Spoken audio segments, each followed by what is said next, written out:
So, did you like the curse? Yeah. That was good. I'm gonna take you from curses down into terminal depression now. I'm going to play a very dramatic, very depressing song. It's actually a poem, which we've put to music.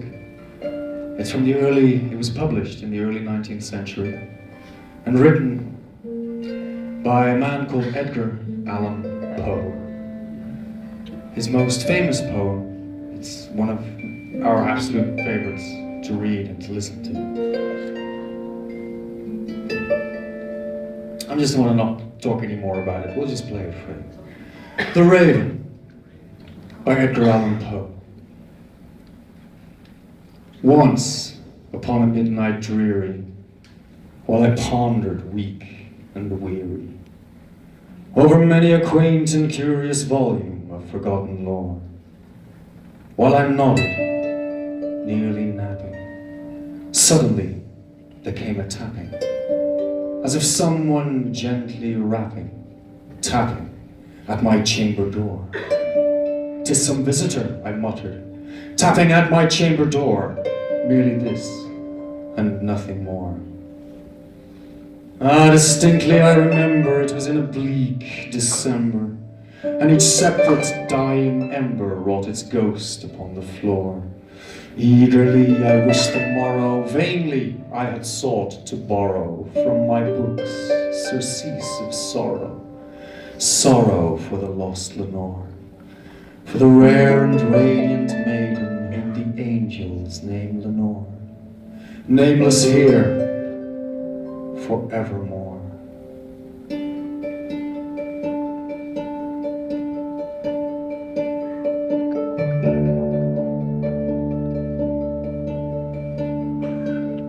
And the silken, sad, uncertain rustling of each purple curtain thrilled me, filled me with fantastic terrors never felt before. Presently, to still the beating of my heart, I stood repeating, "'Tis some visitor entreating entrance at my chamber door.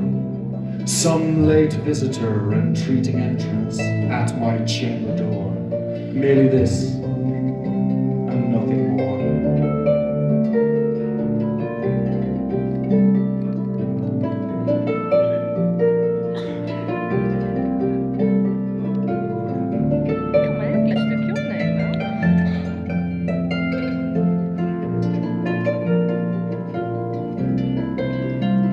Out into the darkness peering long, I stood there wandering fear, doubting, dreaming dreams no mortal ever dared to dream before.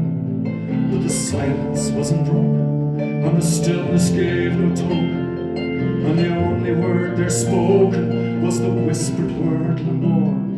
This I whispered, and an echo murmured back the word Lenore. Merely this, and nothing more.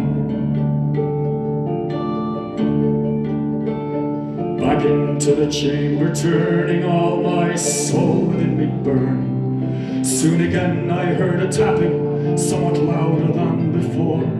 "Surely," said I, "surely that is someone at my window lattice. Let me see then what thereat is, and this mystery explore. Let my heart be still a moment, and this mystery explore. 'Tis the wind, and nothing more."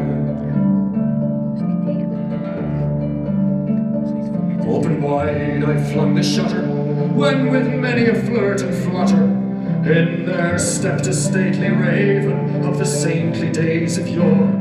Not the least obeisance made he, not a minute stopped or stayed, but with mien of lord or lady, perched above my chamber door, perched upon a bust of Eris, just above my chamber door, perched and sat, and nothing more.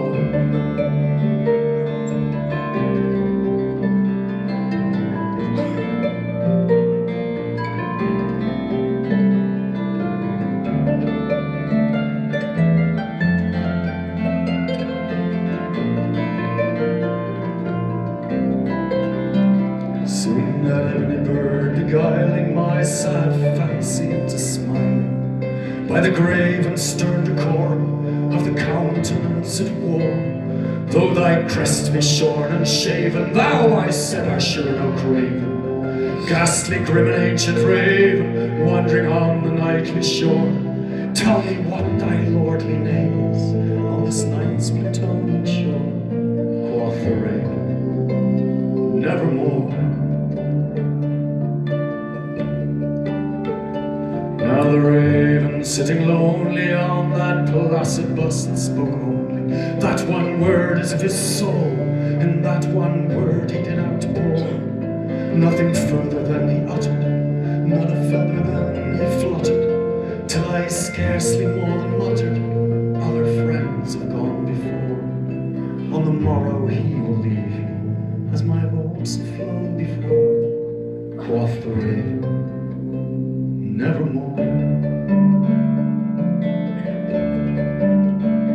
When methought the air grew denser, perfumed by an unseen censer, swung by seraphim whose footfalls tinkled on the tufted floor. Once more on the velvet sinking, I betook myself to linking fancy on to fancy, thinking what this ominous bird of yore, what this grim, ungainly, ghastly, gaunt and ominous bird of yore meant in croaking, nevermore.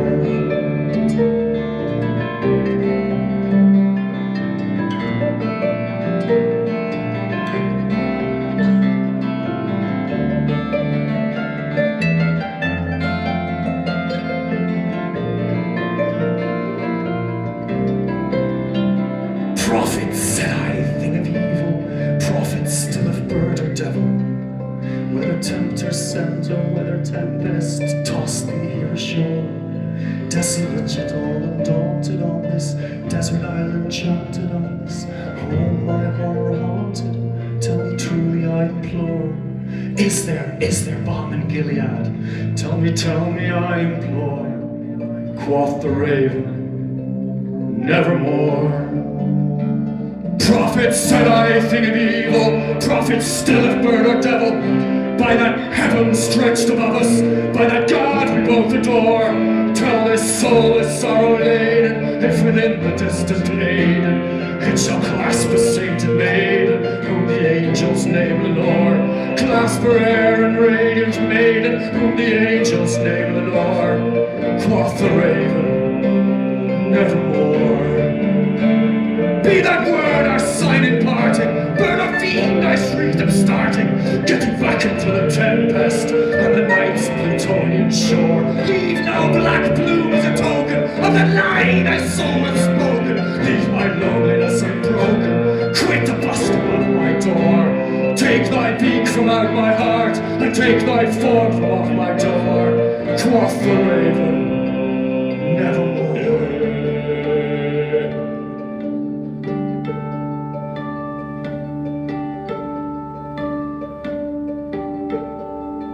The raven, never flitting, still is sitting, on the pallid bust of Eris, just above my chamber door, and his eyes have all the seeming of a demon's that is dreaming, and the lamplight over the stream throws his shadow on the floor, and my soul from out that shadow that lies floating on the floor will be lifted. Never.